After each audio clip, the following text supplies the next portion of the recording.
ইস্তফাপত্র গৃহীত হলো না তাপস রায়ের। বিমান বন্দ্যোপাধ্যায় স্পিকারের কাছে তিনি গিয়েছিলেন ইস্তফাপত্র জমা দিতে, সেই ইস্তফাপত্র গৃহীত হয়নি তাপস রায়ের, এমনটাই জানা যাচ্ছে। বিধানসভায় গিয়েছিলেন তাপস রায় ইস্তফাপত্র জমা করতে, সেই ইস্তফাপত্র তার গৃহীত হয়নি। তাপস রায় আজই বিজেপিতে যোগদান করছেন, এমনটাই কিন্তু সাংবাদিকদের মুখোমুখি হয়ে জানিয়েছিলেন।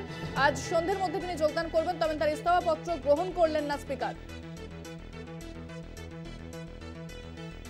ইস্তফাটা উনি দিয়েছিলেন সেটা আমাদের আইনে 241B সেটাকে কমপ্লাই করে পুরো কমপ্লাই করে সঠিকভাবে জমা দেওয়া হয়নি।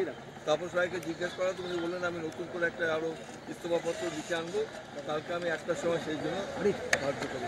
বলছি উনি যদি ইস্তফাপত্র গ্রহণ না হয় অন্য কোনো রাজনৈতিক দলে যোগ দিতে পারবেন? কি করছিস এই ব্যাপারে আমি কোনো মন্তব্য না, আইন বিধানসভার আইন কি বলছে, সম্ভব?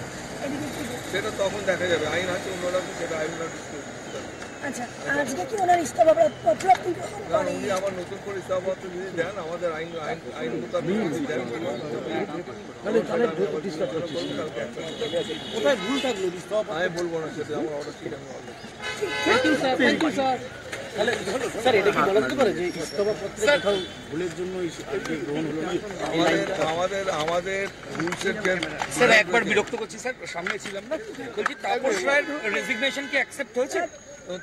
তাপস রায় যে রেজিগনেশন দিয়েছিলেন, that was not in conformity with the provisions laid down under Rule 241B of the Rules of Procedure and Conduct of Business in West Bengal Legislative Assembly.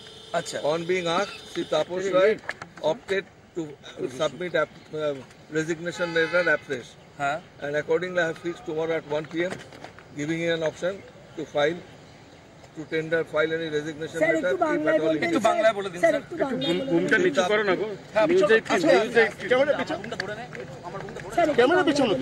Shri Tapas Roy আজকে এসেছিলেন, আমি আমার অর্ডার দিয়েছি, আমি বলেছি উনি যে রেজিগনেশন লেটারটা দিয়েছেন সেটা আমাদের ঠিক আইনমত সঠিক হয়নি আমাদের রুলস অনুযায়ী, এবং আমি ওনাকে বলেছি যে আপনি যদি ইচ্ছা করেন আপনি নতুন করে দিতে পারেন। উনি নতুন করে রেজিগনেশন লেটার মানে আইন মোতাবেক লিখে দেবেন।